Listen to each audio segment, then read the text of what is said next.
It's hot outside, so let's do 5 no-cook breakfasts to start your day. For our first recipe, we're gonna ease on in with an avocado toast with honey. We're gonna start with a piece of toast, of course. I always go for a good, crusty, hearty one. And once it's toasted to a perfect golden brown, then I think this pairs really well with sweet flavors.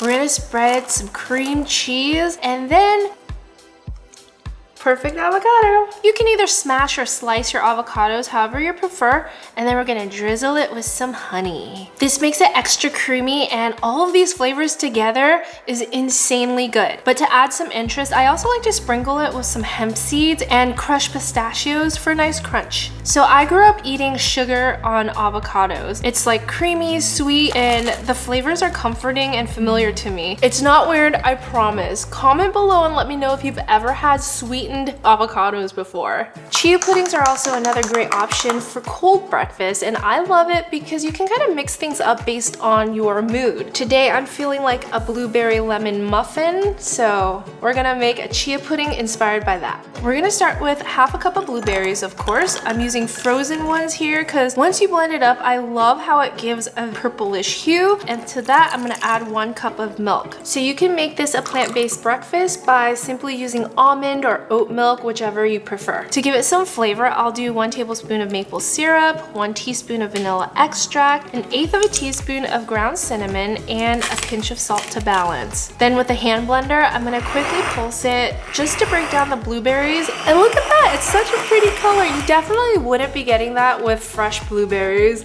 but I love the hue and it's so fun. So like I said, I always love it when blueberry muffins have a little bit of that lemon flavor to it, so we're gonna brighten it up with some lemon zest. Then I'm gonna add in a 1/4 cup of chia seeds and we'll just mix it up. Chia pudding doesn't really take that long to make, usually just 15 to 20 minutes, and you have a decent pudding, but I like chilling it overnight to make it nice and cold. The purplish hue does calm down a little bit once the chia seeds has had time to absorb and expand, but it should look like this. To serve, we just grab this as is or transfer it to a bowl and dress it up with some sliced almonds, berries on top, and enjoy. This definitely gives you blueberry muffin vibes, but it's so much healthier, and the cold pudding is so refreshing for a hot morning. A great option for a no-cook breakfast are grab-and-go energy bars. I'm making a strawberry shortcake energy bar that's not only satiating, everything is made in this food processor right here. So we have 2 types of nuts here. I like using cashews and walnuts, and we just need like 1.5 cups of it. Cashews and walnuts are kind of softer nuts, and they're pretty neutral tasting, and the healthy fats here will keep us satiated. I'm just gonna pulse the nuts first on the food processor to break it down, and then we can add the rest of the ingredients. I have 10 large dates here. Just make sure to de-pit them first. 1 tablespoon of flax seeds, 1 tablespoon of chia seeds for a boost of nutrients, good heart-healthy omega-3 fatty acids, a 1/4 cup of shredded coconut for some extra flavor. So that takes care of our dry ingredients. For our wet ingredients, we can actually add it into the same bowl. I need 1/2 cup of peanut butter. Cashew butter or almond butter would work just fine. I forgot to add the salt.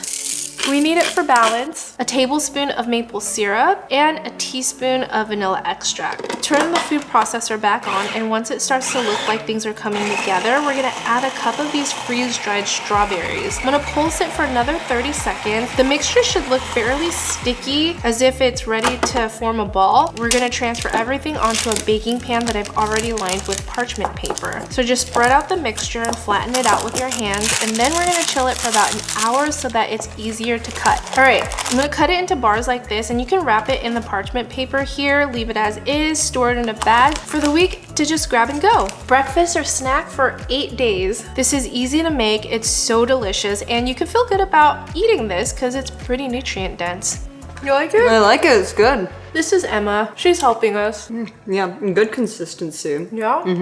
Another great no-cook breakfast idea are pudding-based ones. We can do a yogurt parfait, which is so easy. It's just assembling a few different ingredients, but one that you can definitely get creative with. And since it's summer right now, papaya, mangoes, all of those tropical fruits are in season. So I'm just gonna cut them up into small chunks and drop them into a cup or a bowl. I like to layer everything, so this cup is perfect for me. And then we're gonna add a nice helping of Greek yogurt. You can use vanilla Greek Greek yogurt to add a hint of sweetness, but I like to control the sweetness, so I do plain Greek yogurt and a drizzle of honey on top. And then we're gonna add a layer of crunchy granola. You could check out my cookbook if you wanna try a cardamom apricot granola recipe. It's really good with this Parfait right here, just saying. And then just repeat the layers again until you get to the top of the bowl or cup. If you wanted to, you can also sprinkle on some macadamia nuts. That's extra fancy. I don't have any, but this would be a perfect make-ahead breakfast. I would just do the fruits and the yogurt first, then top it with the granola when you eat it so it doesn't get soggy. But it's a tropical dessert in a cup. I gotta say, papayas are not usually my favorite, but it's really good in this.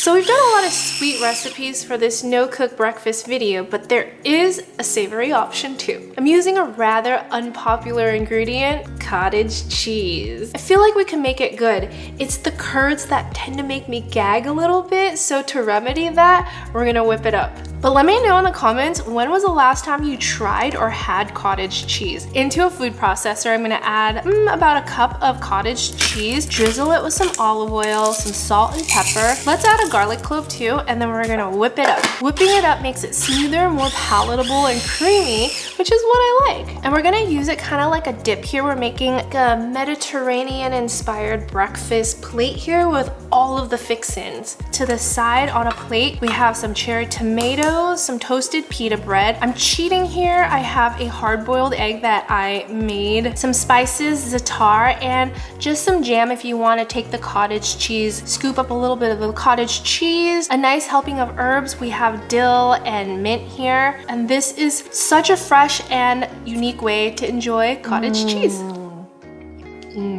I hope you guys enjoyed these no-cook recipes. If you guys want even more breakfast ideas, check out these videos. Thank you so much for watching. I'll see you guys next time. Bye!